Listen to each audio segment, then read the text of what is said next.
በስመ ሥላሴ እንደምን አላችሁ የእግዚአብሔር ቤተሰቦች የድንግል ማርያም ወዳጆች። እንግዲህ ሰሞኑን የተለያዩ ጥሪዎች ከተለያዩ ወገኖች እየሰማን እንገኛለን። በመጀመሪያ እኛ ያደረግናቸው ሁለቱም ጥሪዎች የሁለቱንም ጥሪ መቀበል ያደረግነው ቀለም ወርቅ አይተንፍሱ ወይም ደግሞ ኤርሚያስ አበበ የሚባለው ግለሰብ ነገረ መስቀሉን በተመለከተ እኔ አጠገብ ሊቆም የሚችል አንድም የቤተ ክህነት ሰው የለም በማለቱ ምክንያት እሱ ያቀረበውን ጥሪ የተቀበልነው። ትዝታው ሳሙኤልና ዮናታን አክሊሉ የተባሉ ግለሰቦች ደግሞ በቤተክርስቲያናችን የሐዲስ ኪዳን መሰዊያ በሆነ በታቦት ላይ ሲሳለቁ ነበር። ለዚህ ላቀረቡ ስላቅ ምላሽ ካላቸው ገለልተኛ በሆነ ቤት ልክ እንደ ቴዲ ሐዋሳ ቤት እንድንዋይ ነበር ጥሪ ያቀረቡት። ቀለሜም ላቀረበው እኔ ፊት የሚቆም የለም በማለቱ እሺ አንተ ባልከው ርዕስ ሆኖ በመጽሐፍ ቅዱስ ቤተክርስቲያናችን በምትቀበላቸው የትኞቹ መጽሐፍቶች ብለን ጥሪ ተቀበልነው። አልመጣም። ትዝታው ሳሙኤልና ዮናታን አክሊሉ ልክ እንደዛ በሐዲስ ኪዳን መሰዊያ በሆነው በታቦቱ ይደገማል ባሉት ክፉ ድግምት ምክንያት ኑ እንወያይ ያልናቸው እነሱም ይኸው እስከዛ ድረስ ሳይመጡ ቀሩ። ቴዲ ሐዋሳ ቤት በመግባት የፕሮቴስታንት እምነት ገድላ ድርሳናትን ከመንቀፍ ውጪ አምስቱን ሶላዎች መጽሐፍ ቅዱሳዊ እንደሆኑ ማስረዳት የሚችሉበት መሰረት የላቸውም ላልኩት ንግግርና ክብረ ቅዱሳት ስዕላት ላይ አይከን ቬኔሬሽን ላይ ጥሪ አቅርቦ ነበር። ይህ ግለሰብ ከተለያዩ ወንድሞች ጋር ከዚህ ቀደም በነበረው ዲቤት ስንመለከት ድርቅናን የተከተለ የውይይት አቀራረብ የሚከተልና አይንን ግንባር ያርገው ብሎ የሚወያይ ሰው ነው። በአጭር ቃሌ ለዲቤት ውይይት ብቁ ሰው አይደለም። ባይሆን ኤፍሬም ባሌ ጊዜ ከዚህ በፊት በቅዱስ ቁርባን ላይ እምነት ብቻ በሚለው ርዕሰ ጉዳይ ላይ እንዲሁ ደግሞ ክርስቶስ ፈራጅ ወይስ አማላጅ በሚሉ በተለያዩ ርዕሰ ጉዳዮች ጋር ከኤፍሬም ባሌ ጊዜ ጋር ዲቤት አድርገናል። አሁንም አስፈላጊ ከሆነ መዋየት እንችላለን። እንዲህ አይነት ለውይይት ብቁ የሆኑ መረጃና ማስረጃ መሰረት አድርገው እንጂ መደናቆርና ድርቅናን የውይይት መርህ አድርገው ከሚከተሉ ሰዎች ራሳችሁን ጠብቁ። ሰላም እግዚአብሔር ከሁላችን ጋር ይሁን። ሁላችንም ከነማህተባችን ለክብር ሞት ያብቃል። ወስብሐት ለእግዚአብሔር። በተደጋጋሚ ጊዜ ነገረ መስቀሉን በተመለከተ እኔ ፊት ሊቆም የሚችል አንድም የቤተ ክህነት ሰው የለም በማለት በተደጋጋሚ ጊዜ ሲናገር፣ ዳሩ ግን ሚስጥረ ሥላሴ፣ ነገረ ድህነት፣ ነገረ ክርስቶስ አንድ ያላደረገንን ነገረ መስቀሉና ታሪካዊ አመጣጡ አንድ አያደርገን ብለን አስበን ነበርና በዚህ መሰረት ደግሞ ያንን እሱ ያቀረበውን የዲቤት ጥሪ ተቀብለን አሉኝ በሚላቸው መጻሕፍቶች በነገረ መስቀሉ ጉዳይ ለመወያየት ጥሪውን ተቀብለን ነበር። ዳሩ ግን እንደሰማነው ሁላችንም ወረፋው መያዝ በማለት ቆይቷል። ምናልባት ርዕሱ ጠቦ ከሆነ ነገረ መስቀሉን በተመለከተ እንደው ከተሻለህና የምትጨምር ከሆነ ደግሞ ከማንም ዝምባም ጋር እንድነጋገር የምትጠሩን ምን ሆናችሁ? የኔ እንትን ስፍራ እኔ ቄስ ነኝ። ትንሽ ብንከባበር ጥሩ። ቄስ ነበርኩኝ፣ ታቦት ተሸካሚ ነበርኩኝ፣ ቀዳሽ ነበርኩኝ፣ አወዳሽ ነበርኩኝ፣ ማህሌት ቋሚ ነበርኩኝ፣ ሰዓታት ቋሚ ነበርኩኝ፣ ኪዳን አድራሽ ነበርኩኝ። እንዲህ አይነት ዕውቀት ካለው ሰው ጋር የሚነጋገረው ይሄንኑ የዕውቀት ሌቭል ያለው ሰው ነው እንጂ ጸበል ቀጂ አይደለም፣ አረቄ ቀጂ አይደለም።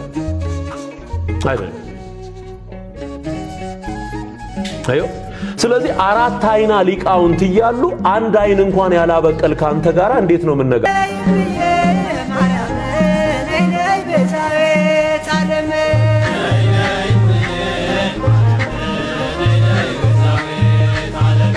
እንግዲህ ዘማሪቷ እንደሰማችኋት ነይ ማርያም ነው የምትለው። የዘማሪቷ ናፍቆት ማርያም ነች። እየጠራች ያለችው ማለት ነው ማርያምን ነው። ነይ ማርያም እያለች ነው። ነይ ማርያም እያለች ማርያም እንድትመጣ ነው ዘማሪቷ እንግዲህ እየዘመረች ያለችው። ስለዚህ እንደ ዘማሪት ፋንቱ አገላለጽ ናፍቆቷ ማርያም እንደሆነች ትናገራለች፣ ትዘምራለች። እንግዲህ እሷ እየዘመረች ምዕመናኑ እንግዲህ እንዲዘምሩት እያደረገች ነው ማለት ነው። ስለዚህ በኢትዮጵያ ኦርቶዶክስ ቤተክርስቲያን ማርያም ነይ እየተባለች ነው የምትዘመረው። ማርያም እንድትመጣ ነው ፍላጎታቸው የሚለውን ሐሳብ መያዝ እንችላለን። እሺ ዘማሪቷ እንደዚህ ብላለች። አሁን ደግሞ ሌላ ዘማሪ እስቲ እንስማ። በዚህ ጉዳይ ላይ ዘማሪ ሉል ሰገድ ናፍቆቱ ማን ነው? ዘማሪ ሉል ሰገድ ማን እንዲመጣ ነው የምትፈልገው? እስቲ እንስማ። የድንግል አብሳሪ እሳቱ እንዲጠፋ ዛሬም ነበልባሉ ናገብርኤል ይበል የሰው ልጅ በሙሉ ናገብርኤል ይበል የሰው ልጅ። እንግዲህ እንደዘማነው የዘማሪ ሉል ሰገድ ደግሞ ናፍቆት ገብርኤል ነው። ና ገብርኤል እያለ እንግዲህ ዘማሪው ይዘምራል። ስለዚህ ለዘማሪ ሉልሰገድ ደግሞ ፍላጎቱ ገብርኤል እንዲመጣለት ነው። ገብርኤልና እያለ ነው እንግዲህ ዘማሪው የሚዘምረው ማለት ነው። እሺ አሁን ደግሞ እስቲ ዘማሪ በሱ ፍቃድ ደግሞ የሱ ናፍቆት ማን ነው? ማን እንዲመጣ ነው የሚፈልገው? እስቲ እንስማው። አርሴማ ነይ ነይ አርሴማ አርሴማ ነይ ነይ አርሴማ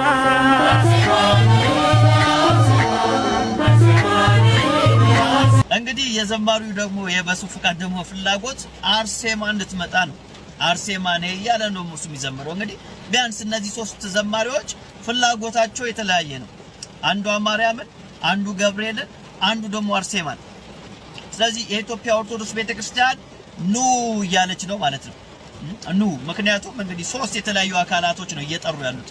ኑ አርሴማም ነይ፣ ማርያምም ነይ፣ ገብርኤልምና ሌላውም ዘማሪ ደግሞ የምንፈልግ ሚካኤልና ተክልዬና እያለ እንግዲህ ነው የሚዘምሩት ማለት ነው።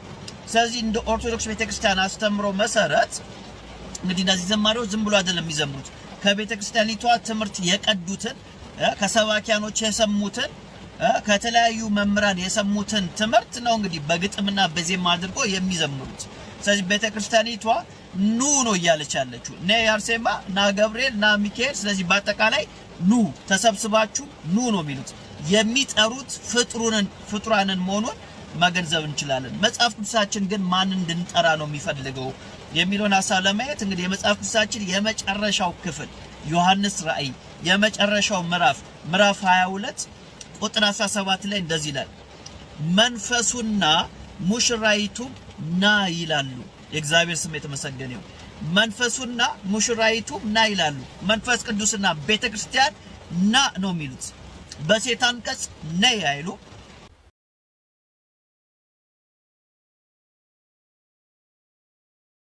እንግዲህ ሐሰት ክሶች እንደቀጠሉ ናቸው።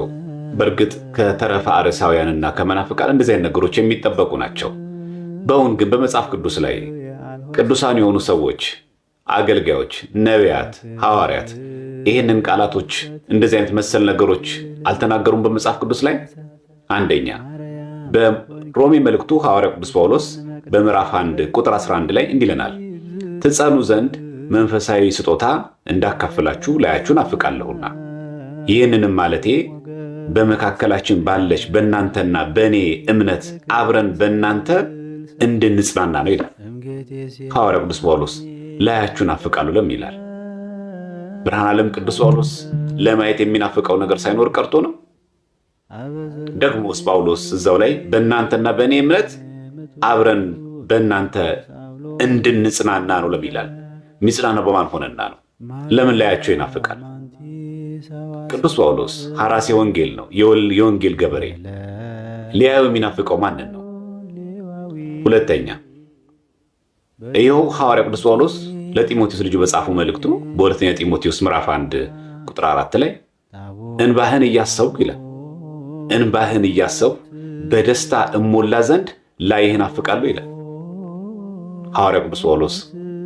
እንባውን እያሰበ ሊያየው የሚናፍቀው የመንፈስ ልጁ ጢሞቴዎስን ነው።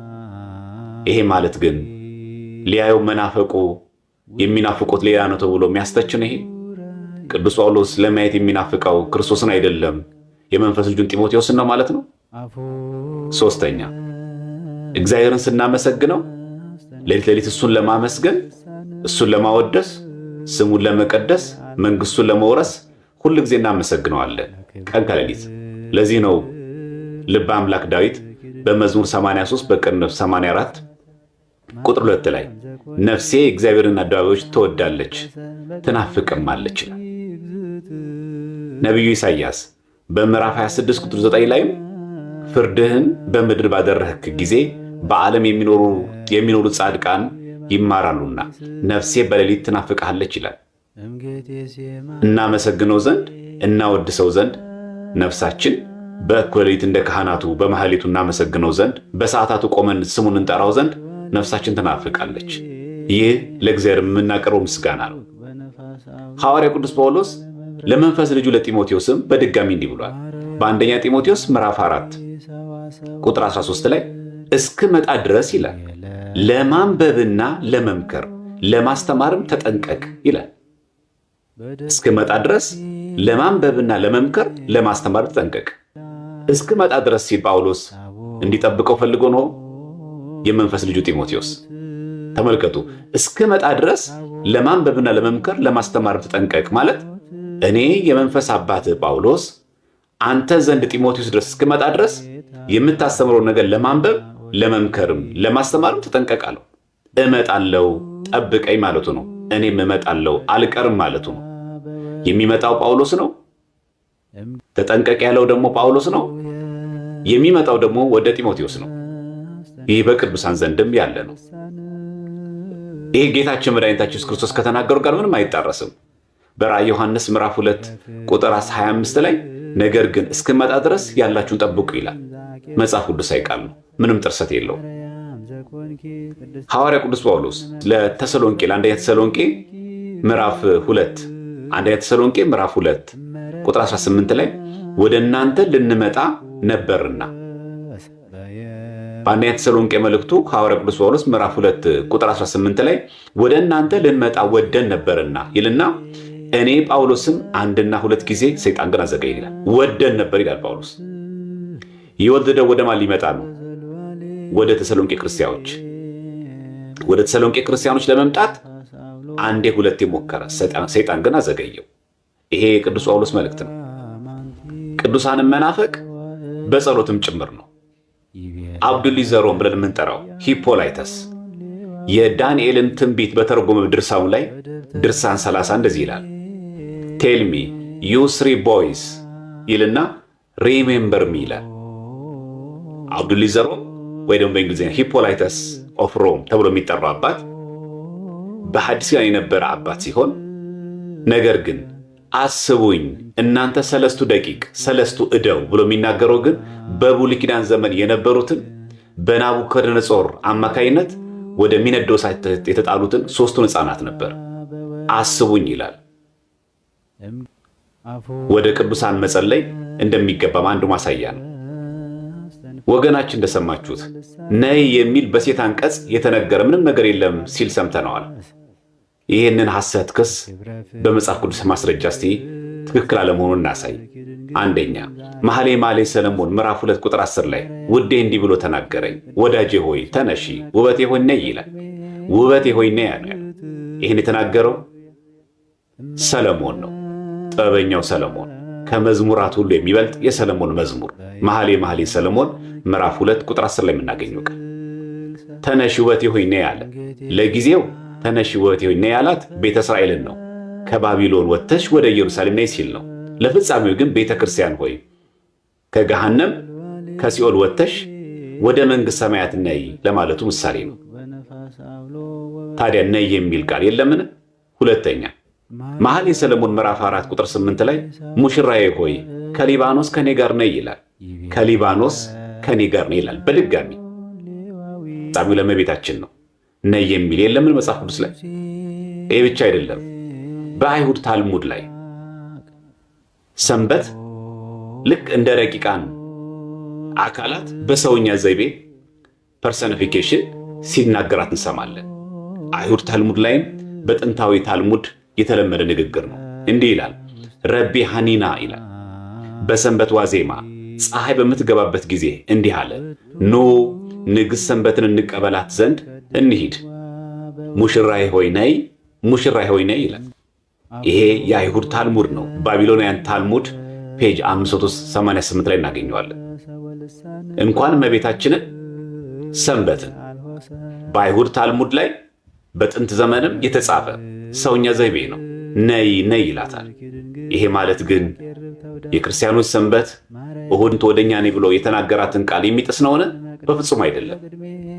በየሳምንቱ ወደኛ ነይ ይላል ቅዳሴ አትናቴዎስ ላይ። ነይ ብሎ ሲናገር የክርስቶስን ምጽአት ግን አያስፈልግም ወይ ደግሞ አልናፍቅም እያለ አይደለም። ሌላ ማስረጃ በቅዱሳት መጻሕፍት ዘንድ የአንድን ቅዱስ ና ወደ እኔ ብሎ መለመን እግዚአብሔር አትምጣ ወደ እኔ ወይ ደግሞ አንተ ወደ እኔ አትገለጥ ወይ ደግሞ ምጽአትን አልናፍቅም ማለት ነውን? ፍጹም አይደለም። ከዚህ ጋር በተያያዘ እኛ ለቅዱሳን በሰማይ ያሉ ድል የነሱ ሰማዕታትና በምድር ያለን እኛ ክርስቲያኖች ዘንድ ክርስቶስ ራስ የሆነላት ቤተክርስቲያን ላይ አንድ አካል ነንና የዛው አካል ብልቶች ነንና በእኛ ዘንድ ምንም አይነት ልዩነት የለም። ለዚህም ነው በግልጽ ጀሮም ሲናገር እንዲህ ብሎ ተናግሯል። ጀሮም ከጻፋቸው 150 ሌተሮች ውስጥ 46 ሌተር እንዲህ ብሎ ይናገራል። ግሩም በሆነ አገላለጽ ሲናገር ጀሮ ተመልከቱት። በየቦታው ይላል ኤቭሪዌር ነው የሚለው። በየቦታው የሰማዕታትን መቃብር እናከብራለን ይላል። በየቦታው ነው የሚለው። የተቀደሰ አመዱን ትቢያውን ጸበል ምንለው አፈሩን ትቢያውን ይኩኑ ከመጸበል ሲል አፈሩን ትቢያውን ማለት ነው። የተቀደሰ አመድ ወደ አይኖቻችን እንቀባለን ይላል። ከንፈራችንም ጭምር እንቀባለን ይላል። በቀደምት አባቶች ዘንድ የነበረ ትምህርት ነው። ጀሮም በ46ኛው ሌተሩ ላይ ነምበር 8 ላይ ያሰፈራት ግልጽ ያለች ቃል ናት። የቅዱሳንም ሰማዕታት መቃብር እናከብራለን። አጽማቸው ያረፈበትን አጽመ ቅዱሳን እናከብራለን። አጽማቸው ያረፈበት መቃብራቸው ላይ ያገኘውን አፈሩን ትቢያውን አይናችንን እንቀባለን፣ ከንፈራችንን ጭምር እንቀባለን ብሎ ሲናገር እንሰማዋለን። ከዚህ ጋር ተያይዞ ነይኔ እምዬ ማርያም ቤዛዊተ ዓለም የሚላል። ቤዛ የሚለውን ቃል እያዩ እንዴት በአዲስ ኪዳን መድኃኔዓለም ኢየሱስ ክርስቶስ ለዓለም ቤዛ ሆኖ ሞቶ ሳለ እንዴት እመቤታችን ቅድስት ድንግል ማርያም ፍጡር ሆና እየተናገራችሁ በዚህ በኩል ደግሞ እንዴት ቤዛዊተ ዓለም ትሏታላችሁ ይሉናል። ፍጡር ግን ቤዛ ተብሎ አልተነገረም በአዲስ ኪዳን። ማስረጃ የሐዋርያት ሥራ ምዕራፍ 7 ቁጥር 35 ላይ ሊቀ ሰማዕታት ቀዳሜ ሰማዕት ሊቀ ዲያቆን እስጢፋኖስ እንዲህ አለ፣ ሹምና ፈራጅ እንደሆን የሾመህ ማን ነው ብለው የካዱትን ይህን ሙሴን ይላል በመልአኩ እጅ እግዚአብሔር ሹምና ቤዛ አድርጎ ላከው ይላል። ሙሴ ቤዛ የተባለው በዚህ አነጋገር ለዓለም ተሰቅሎ ነው። ሊቀ ዲያቆናት እስጢፋኖስ በሸንጎ ፊት ሲመሰክር የክርስቶስን ቤዛነት ክዶ ነው። ለዓለም መሰቀሉን እስጢፋኖስ ሳያቀርቶ ነው። በሸንጎ ፊት ሊቀ ዲያቆኑ እስጢፋኖስ ያ ሰማዕቱ ከጌታው በተማሩ ትምህርት መሰረት የሚያደርጉትን ኃጢአት የሚያደርጉትን አያውቁምና ይህንን ኃጢአት ትቁጠርባቸው ያለው ሊቀ ዲያቆኑ እስጢፋኖስ ለክርስቶስ ቤዛነት ዕውቅና ሳይሰጥ ቀርቶ ነው። በክርስቶስ ቤዛነት ላይ ደርቦ ሙሴን ቤዛ አድርጎ ነው ወይ ደግሞ ሙሴ ለዓለም ተሰቅሏል እያለ ነው። ሙሴም ሹምና እግዚአብሔር ሹምና ቤዛ አድርጎ ላከው ይላል። ቤዛ ማለት ታዳጊ ማለት ነው። ከግብፅ እስራኤላውያን እንዲወጡ ሙሴን ታዳጊ አድርጎ ላከው ማለት ነው እንጂ ሙሴ ለዓለም ተሰቀለ ማለት አይደለም። ሐዋርያ ቅዱስ ጳውሎስ ይህንን አይነት አነጋገር ተጠቅሞ እናገኛለን። አንደኛ ቆሮንቶስ ምዕራፍ 4 ቁጥር 15 ላይ በክርስቶስ አእላፍ ሞግዚቶች ቢኖሯችሁ ይላል ብዙ አባቶች የሏችሁም፣ እኔ በክርስቶስ ኢየሱስ በወንጌል ወልጃችኋለሁ ነው ይላል። በወንጌል ወልጃችኋለሁና የሚለውን ወቤዛክሙ አነ ለኩልክሙ ይላል። በግዕዝ ብናነበው ከይነት ወቤዛክሙ አነ ለኩልክሙ ይላል። ሐዋርያው ቅዱስ ጳውሎስ የወንጌል ገበሬ ሐራሴ ወንጌል እንጂ ለሁላችን ቤዛ ነው። ለቆሮንቶስ ሰዎች ቤዛ ነው። ቤዛክሙ አነ ለኩልክሙ እኮ ነው የሚለው፣ ለሁላችሁም ነው የሚለው። ሐዋርያው ቅዱስ ጳውሎስ ለዓለም ተሰቅሏል፣ ሞቷል ለክርስቶስ። ለምን ጳውሎስ ራሱን ቤዛ አለ? ቤዛክሙ አነ ለኩልክሙ ነው የሚለው አንደኛ ቆሮንቶስ ምዕራፍ 4 ቁጥር 4 ላይ። በውኑ ጳውሎስ የክርስቶስን ቤዛነትን ሳያቀርቶ ነው? የክርስቶስ ቤዛነት ላይ ራሱን ከቶ እኔ ቤዛ ነኝ ያለ ነው? ቤዛክሙ አነ ለኩልክሙ ነው የሚለው፣ ለሁላችሁም እኔ ቤዛ ሆኛለሁ ወልጃችኋለሁ ማለት ነው። ምን ማለት ነው? አእላፍ የሆኑ ሞግዚቶች ነበሯችሁ፣ እኔ ግን ከአምልኮተ ጣዖት ከቢጽ ሐሳውያን ከሐሰተኛ ወንድሞች ጠብቄ በአማናዊ ወንጌል አስተምሬ ወልጃችኋለሁ፣ ታድጊያችኋለሁ። ከክህደት ከአለማመን ከኑፋቄ ከጥርጥር ከዓለማዊነት ታድጊያችኋለሁ ለማለት ቤዛክሙ አነ የምትለዋን ቃል ወልጃችኋለሁ የሚለው ቃል በአማርኛ ተጠቀመ።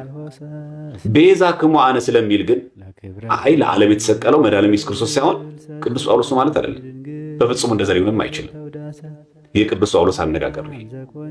ኦርቶዶክስ ቤተክርስቲያን ጌታችን መድኃኒታችን የተናገረውን ቃል ትሰብካለች፣ ታስተምረዋለች፣ ትኖረዋለች፣ እንዲኖሩትን ምዕመናኖቿን ታስተምራለች።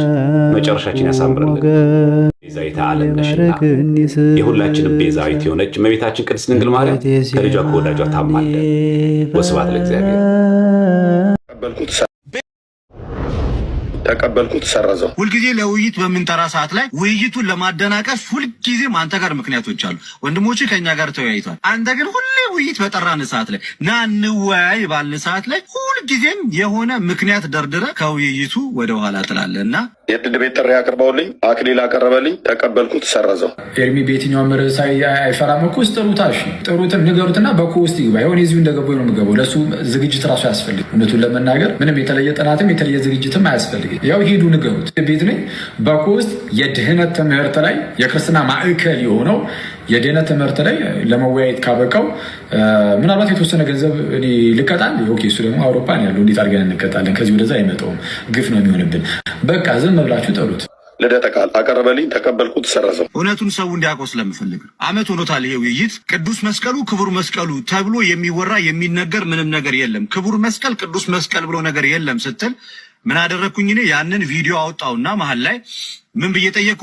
ቅዱስ መስቀል የለም ምትል ከሆነ ክቡር መስቀል ብሎ ነገር የለም ምትል ከሆነ አንተ ጎበዝ ከሆንክ ና ቅዱስ አለመሆኑን አሳየን። እኔ ቅዱስ መሆኑን ከመጽሐፍ ቅዱስ ቁጭ አድርጌ ያሳያለሁ ብዬ የውይይት ጥሪ ሳቀርብልህ ኖ ቅዱስ መስቀል ክቡር መስቀል ከሚለው ውይይት አስቀድሞ መጀመሪያ ኢሌኒ አወጣችሁ ምናምን ብላችሁ ስለምታወሩት ታሪክ አስቀድመን ከመስቀሉ አወጣት ጋር ኢትዮጵያ ገብቶ ጊሸን ቁጭ ብሎ እዚህ ሄዶ እዚህ መጥቶ ከሚለው ጀምሮ እንወያይ ብለህ ርዕሱን ሽፍት ያደረግከው አንተ ነህ እንጂ እኔ አይደለሁም። ከገድላትም ይሁን ከተአምራት መስቀሉ ቅዱስ አይደለም የሚለውን ነገር መመስከር የምትችል ከሆነ ቅዱስ አይደለም የሚለው ማሳየት ከታሪክም ይሁን ከገድላትም ይሁን ከመጽሐፍ ቅዱስም ይሁን ያው ደግሜ የምነግርህ ቅዱስ መስቀል አይደለም የሚል ማስረጃ የምታሳይ ከሆነ አይደለም ገድላት የፈለግከውን አይነት መጽሐፍ ይዘና በቅድስናው ዙሪያ ላይ ብቻ በቅድስናው ዙሪያ ላይ ብቻ አይደለም ከገድል አይደለም ከተአምራት ከፈለግከው አለኝ ከምትለው ማስረጃ ይዘህ መምጣት ትችላለህ። ልንወያይ እንችላለን። እኛ ይሄ መስቀል አንገታችን ላይ ያደረግነው ቅዱስ ነው ብለን ስለምናምን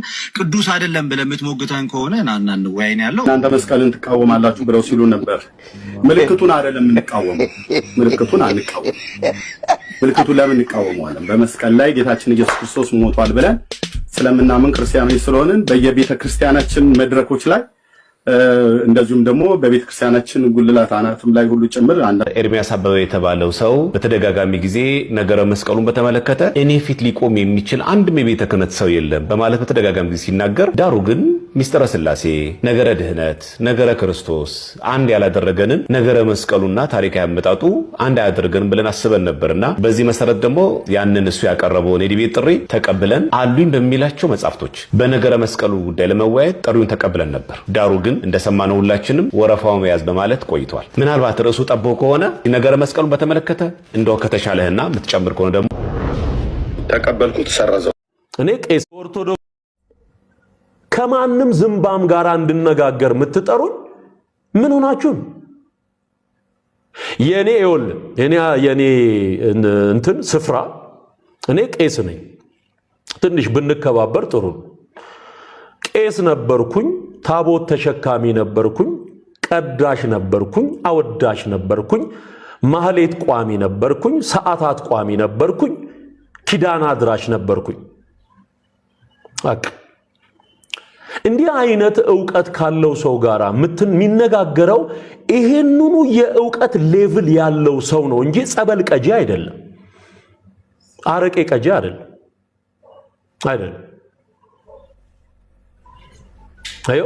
ስለዚህ አራት አይና ሊቃውንት እያሉ አንድ አይን እንኳን ያላበቀል ካንተ ጋር እንዴት ነው የምነጋገረው?